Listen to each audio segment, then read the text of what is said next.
Study IQLA के channel को subscribe कर लें और बेल आइकन को प्रेस ना करना न भूलें ताकि लेटेस्ट अपडेट पाते रहें।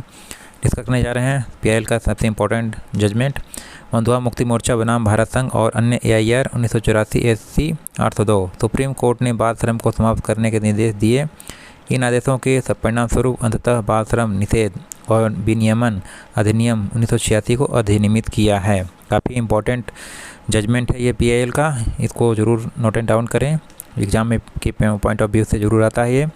जो भी बाल श्रम कराए जाते थे, जो भी नाबालिग बच्चे थे, तो उनको सारा निषेध किया गया है और उसके बाद विनियमन निषेध किया गया है। आदेश दिया गया सुप्रीम कोर्ट का, जो भी बाल श्रम होंगे उसको निषेध किया जाए और उसके लिए नियम बना जाए। और यदि क्वेश्चन पूछता है बंधुआ मुक्ति मोर्चा से संबंधित ये बाल श्रम का, तो ये आपका ये आंसर है। उसके बाद है MC मेहता और अन्य बनाम भारत संघ और अन्य AIR 1987 SC 1086। यह जनहित याचिका दिल्ली में Shriram Food and Fertilisers Limited परिसर से ओलियम गैस रिसाव के बाद दायर की गई थी। न्यायालय ने पूर्ण दायित्व की अवधारणा निर्धारित की। यदि क्वेश्चन बनता है पूर्ण दायित्व का सिद्धांत किस निर्णय से संबंधित है, MC मेहता के बनाम भारत संघ से रिलेटेड है। या पूछ लिए ओलियम गैस रिसाव का मामला किससे रिलेटेड है, MC मेहता बनाम भारत संघ। उसके बाद सुनील बत्रा बनाम दिल्ली प्रशासन और अन्य AIR 1978 SC 1675। मामला कैदियों के अधिकारों से संबंधित सुधारों के संबंध में था। कैदी के जीवन और स्वतंत्रता के अधिकारों का पूर्ण रूप से हनन नहीं किया जा सकता। न्यायालय ने यातना से सुरक्षा के अधिकार और शीघ्र निष्पादन के अधिकार पर भी विचार किया। तो इसमें ये भी काफ़ी इम्पोर्टेंट जजमेंट है, ये हमेशा पूछा जाता है। इसमें सुनील बत्रा बनाम दिल्ली प्रशासन का कि जो कैदी हैं उनके जीवन और स्वतंत्रता के अधिकारों का किस निर्णय से रिलेटेड है, तो सुनील बत्रा बनाम दिल्ली प्रशासन से है, उनकी सुरक्षा और शीघ्र निष्पादन के लिए। उसके बाद आपका आता है हुसैनारा खातून और अन्य बनाम गृह सचिव बिहार राज्य पटना AIR 1979 SC 1369। ये भी काफ़ी इम्पोर्टेंट जजमेंट है। गरीबों और ज़रूरतमंदों को मुफ्त कानूनी सेवाएं, यदि फ्री लीगल एडवाइस के लिए अगर पूछे मुफ्त कानूनी सेवाएं किस कानून से रिलेटेड है, हुसैनारा खातून। इसमें है गरीबों और ज़रूरतमंदों को मुफ्त कानूनी सेवाएं किसी भी उचित, निष्पक्ष और न्यायपूर्ण प्रक्रिया का एक अनिवार्य तत्व है। एक कैदी को अदालत की प्रक्रिया के माध्यम से अपनी मुक्ति की तलाश करनी होती है और इस प्रकार उसे कानूनी सेवाएं उपलब्ध होनी चाहिए। तो इसमें काफ़ी क्वेश्चन पूछा जाता है कि मुफ्त कानूनी सेवाएं किस कानून आपका जजमेंट से रिलेटेड है PIL के, तो हुसैनारा खातून बनाम गृह सचिव बिहार राज्य। तो इस तरीके से क्वेश्चन बनेगा इसमें। उसके बाद आपका आएगा people's union for democratic rights and others बनाम union of India and others 1982 3 SCC 235। इसमें अनुच्छेद 23 का दायरा व्यापक और असीमित है और यह मानव तस्करी और भिखारी और अन्य प्रकार के जबरन श्रम पर प्रहार करता है। यदि आपको ये पूछा जाए अनुच्छेद 23 का दायरा व्यापक और तस्करी असीमित है, इसमें पूछा जाता है कि यह कौन सा मामला मानव तस्करी और भिखारी के रिलेटेड है, तो People's union for democratic rights and others बनाम यूनियन ऑफ इंडिया के किससे रिलेटेड है, अब ये बोलेंगे। इसमें उसके बाद कहा गया है कि यह भी कहीं भी वे पाए जाते हैं, इसलिए बल शब्द को न केवल शारीरिक या कानूनी बल बल्कि आर्थिक परिस्थिति की मजबूरी से उत्पन्न होने वाले बल भी को भी शामिल करना चाहिए। तो इसमें जो बल किया गया शारीरिक और आर्थिक दोनों रूप से इसमें प्रदान किया गया है, इसको इसमें शामिल किया गया है। जो ज़रूरतमंद व्यक्ति के पास कोई विकल्प नहीं छोड़ता और उसे श्रम या सेवा प्रदान करने के लिए मजबूर करता है, भले इसके लिए प्राप्त पारिश्रमिक न्यूनतम मजदूरी से कम हो। तो इसमें ये भी बताया गया है कि जो भी मजदूरी दी गई हो चाहे ना दी गई हो, इसमें आपको तो बताया गया। उसके बाद आपका है शीला बरसे बनाम महाराष्ट्र राज्य AIR 1983 SC 378। अनुच्छेद 21(1) में जीवन शब्द कैदियों के जेलों में प्रचलित रहने की स्थिति को कवर करता है। कैदी उचित प्रतिबंधों के अधीन अनुच्छेद में प्रदान की गई गारंटी के लाभ के भी हकदार हैं, क्योंकि अनुच्छेद 21 में भी उनको जीवन का अधिकार है, क्योंकि वो भी एक मानव है, जानवर नहीं है, तो उनको भी उचित प्रतिबंधों के साथ जीवन जीने का भी अधिकार मिलेगा, लाभ मिलेगा। उसके बाद हो गया डॉक्टर उपेंद्र बख्शी, वन बनाम उत्तर प्रदेश राज्य और अन्य 1983 टू SCC 308। ये उतना इम्पोर्टेंट नहीं है, लेकिन फिर भी आप पढ़ लीजिए। आगरा महिला संरक्षण गृह में व्याप्त अमानवीय स्थितियों से संबंधित मामला, न्यायालय ने कई दिनों तक याचिका पर सुनवाई की और महत्वपूर्ण निर्देश दिए, जिसके माध्यम से गृह में कैदियों के रहने की स्थिति में उल्लेख सुधार हुआ। तो इसमें जो भी अमानवीय तरीके से व्यवहार किया जा रहा था महिला संरक्षक गृह में, तो वो सब चीज़ों को सुधार किया गया, महत्वपूर्ण निर्देश दिए गए न्यायालय की तरफ से। उसके बाद सुनवाई हुई, जिसके में पाया गया कि ये जो भी गृह में कैदियाँ हैं वो उनके लिए सुधार किया जाए, जो भी खाने पीने की व्यवस्था, रहने की व्यवस्था। उसके बाद श्री सच्चिदानंद पांडे और अन्य बनाम पश्चिम बंगाल राज्य और अन्य 1987 2 SCC 2295। ये भी इम्पोर्टेंट नहीं है, फिर भी आप पढ़ लीजिए। राज्य के स्वामित्व वाली या सार्वजनिक स्वामित्व वाली संपत्ति को कार्यकारी के पूर्ण विवेक पर नहीं निपटाया जाना चाहिए। सार्वजनिक हित जैसे कुछ सिद्धांतों का पालन किया जाना चाहिए। जब भी परिस्थिति की समस्या न्यायालय की समझ लाई जाती है, तो न्यायालय संविधान के अनुच्छेद 48A और अनुच्छेद 51A जी को ध्यान में रखने के लिए बाध्य है। तो इसमें सार्वजनिक हित जैसे कुछ सिद्धांतों का पालन करना चाहिए, इसमें बताया गया है। उसके बाद ये आपका खड़क सिंह बनाम यूपी राज्य AIR 1963 SC 1295। व्यक्तिगत स्वतंत्रता वह है जो अनुच्छेद 19 के तहत व्यक्ति की स्वतंत्रता को हटाने के बाद अवशेष है। अनुच्छेद 21 के तहत गोपनीयता के अधिकार की गारंटी नहीं है। तो इसमें जो भी आपका मामला बनता है अनुच्छेद तहत व्यक्ति की स्वतंत्रता को हटाने के बाद कौन सा उसमें आपका जजमेंट आप बनता है, तो खड़क सिंह बनाम यूपी राज्य AIR।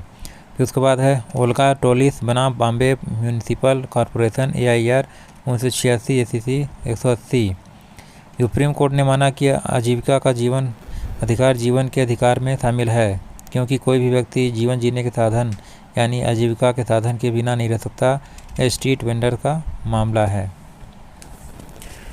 तो इसमें जो स्ट्रीट वेंडर्स होते हैं रोड साइड में, तो उनके लिए है जो मामला पूछा जाएगा, तो अब ये कर सकते हैं। अब सिटीजन्स फॉर डेमोक्रेटिक बनाम असम राज्य एवं अन्य SCC। सार्वजनिक रूप से हथकड़ी लगाना और जंजीर से बांधना जेल के भीतर और बाहर मानवीय गरिमा के उल्लंघन के रूप में वर्जित होगा।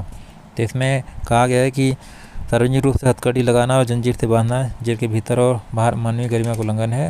इस तरह के क्वेश्चन में अब ये इसका क्वेश्चन का आंसर बता सकते हैं। अब ये हो गया सबसे इम्पोर्टेंट MC मेहता बनाम भारत संघ SCC ताज ट्रेपेजियम केस। ये है ताजमहल के बारे में। सुप्रीम कोर्ट ने ताज के 20 किलोमीटर के दायरे में और ताज ट्रेपेजियम क्षेत्र में स्थित सभी ईंट भट्ठों को बिना शर्त बंद करने का आदेश दिया।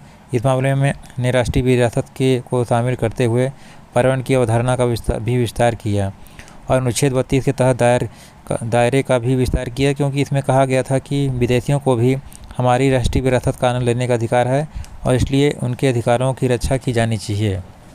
तो ये राष्ट्रीय धरोहर है, इसलिए 20 किलोमीटर के दायरे में जो भी ईंट भट्टे हैं, जो भी हैं, सब सारी चीज़ें बंद करवा दिए गए। ये इस तरह से इस केस से रिलेटेड है। उसके बाद DK बसु बनाम पश्चिम बंगाल राज्य SCC। सर्वोच्च न्यायालय ने गिरफ्तारी करते समय पालन किए जाने हेतु विशिष्ट दिशा निर्देश निर्धारित किए हैं। जो भी गाइडलाइंस दी गई हैं गिरफ्तारी करते समय दिशा निर्देश, वो DK बसु बनाम पश्चिम बंगाल में है।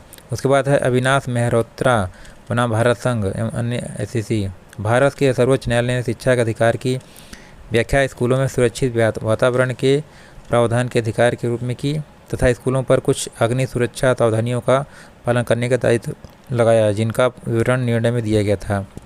क्योंकि स्कूल कॉलेज में है, पढ़ने लिखने की जगह है, कुछ भी दुर्घटना हो सकती है, इसलिए अग्नि सुरक्षा के इंतजाम काफ़ी अच्छे होने चाहिए। इन्होंने गाइडलाइंस दिया था। तो इसमें अविनाश मेहरोत्रा बनाम भारत संघ वाले में निर्णय दिया गया था ये। उसके बाद है विशाखा एवं बनाम राजस्थान राज्य। ये भी काफ़ी इंपॉर्टेंट है। न्यायालय ने कामकाजी महिलाओं को यौन उत्पीड़न को रोकने के लिए दिशा निर्देश और मानदंड निर्धारित किए। इस निर्णय के परिणाम स्वरूप कार्यस्थल पर महिलाओं का यौन उत्पीड़न रोकथाम निषेध और निवारण अधिनियम 2013 लागू हुआ। विशाखा एक महिला थी, उसके साथ उत्पीड़न हुआ था, यौन उत्पीड़न, तो उसी का ये मामला है। यदि आपसे ये पूछा जाता है तो महिलाओं के उत्पीड़न के लिए तो विशाखा बनाम राजस्थान राज्य है। सुभाष कुमार बनाम बिहार राज्य और एवं अन्य AIR। तो इसमें अनुच्छेद 21 के तहत जीवन के अधिकार में स्वच्छ पर्यावरण का अधिकार भी शामिल है। ये काफ़ी इम्पोर्टेंट है।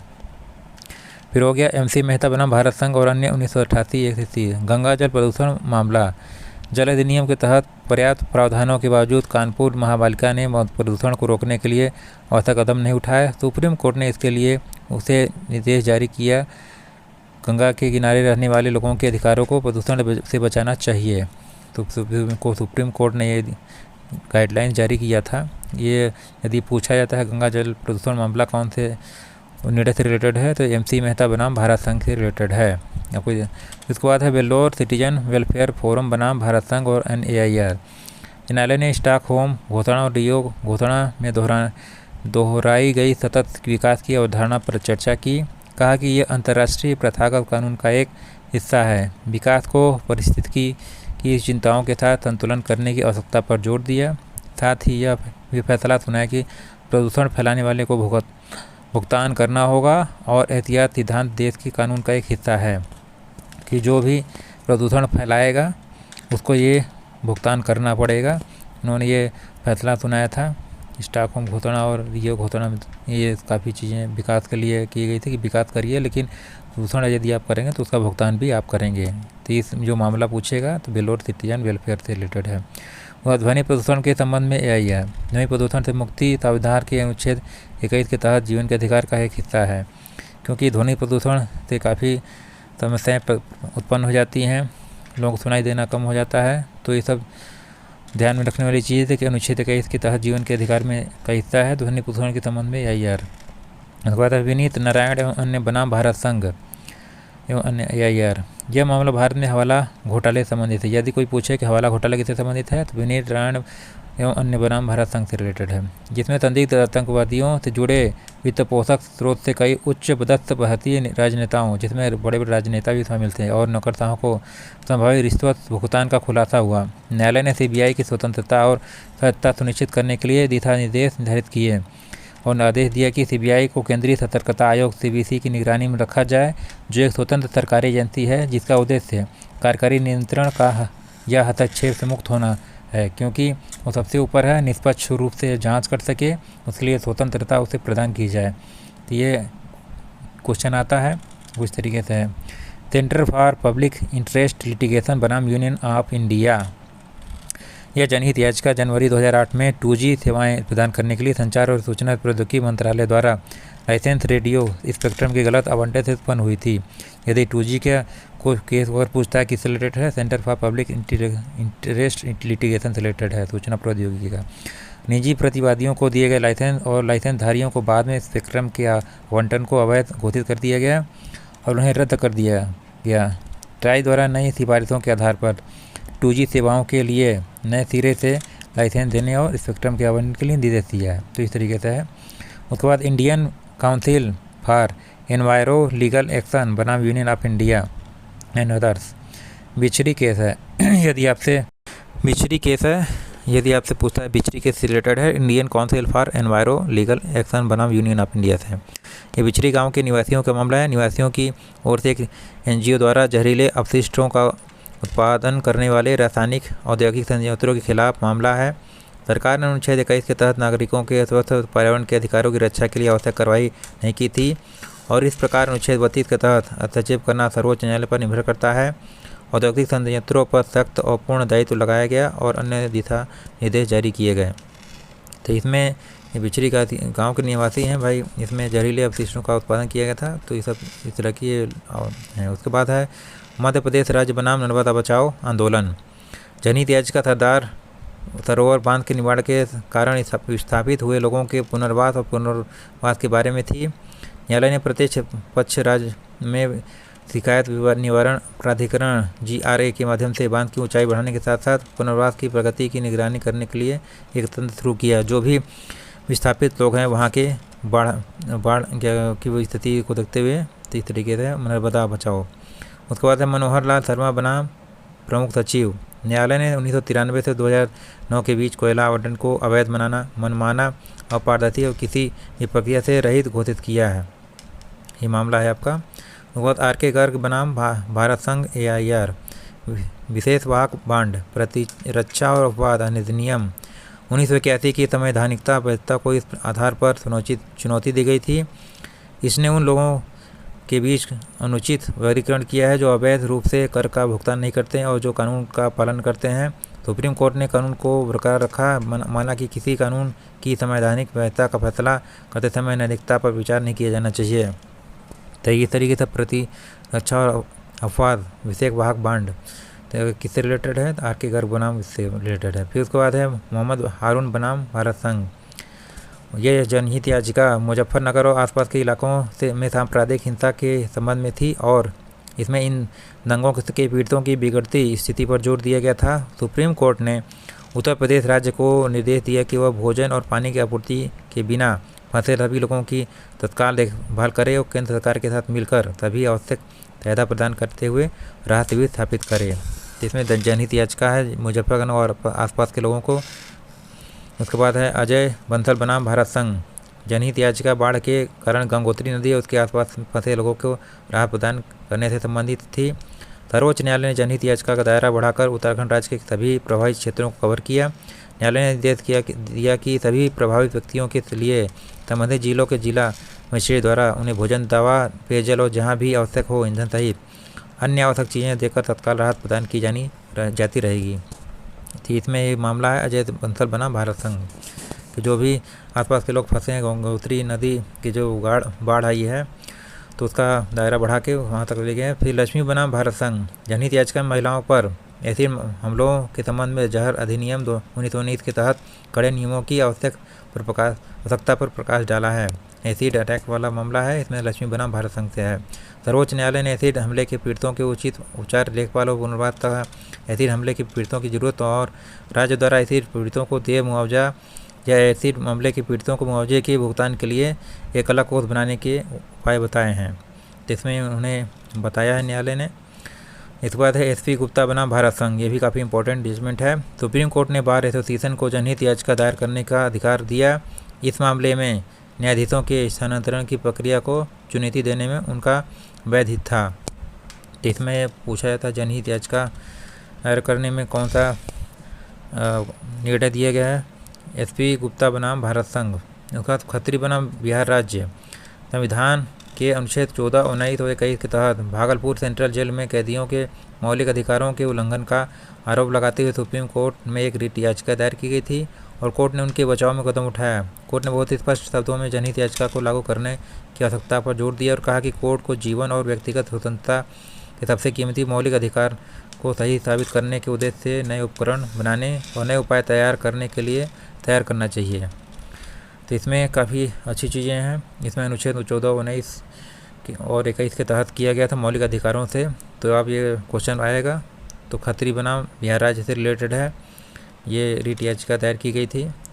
यदि ये क्वेश्चन आता है तब इसको बताएंगे। फिर परमान कटारा बनाम भारत संघ। सुप्रीम कोर्ट ने एक वकील द्वारा दायर आवेदन को स्वीकार कर लिया जिसमें कानून घायलों को मरने में मदद करता है शीर्षक से प्रकाशित समाचार को प्रमुखता दी गई थी।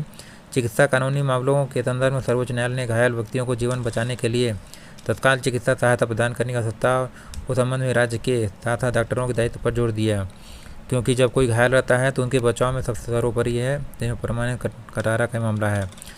फिर वो चतुर्थ श्रेणी कर्मचारियों के नियमितीकरण के लिए का मामला है।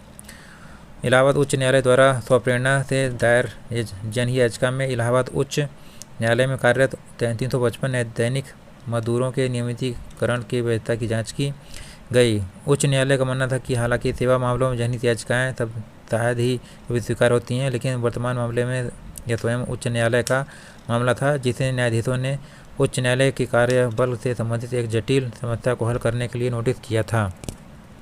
इसमें नियमितीकरण के लिए क्या था, संविधान में चतुर्थ श्रेणी के थे क्योंकि मजदूरी का काम करते थे, कार्यरत 335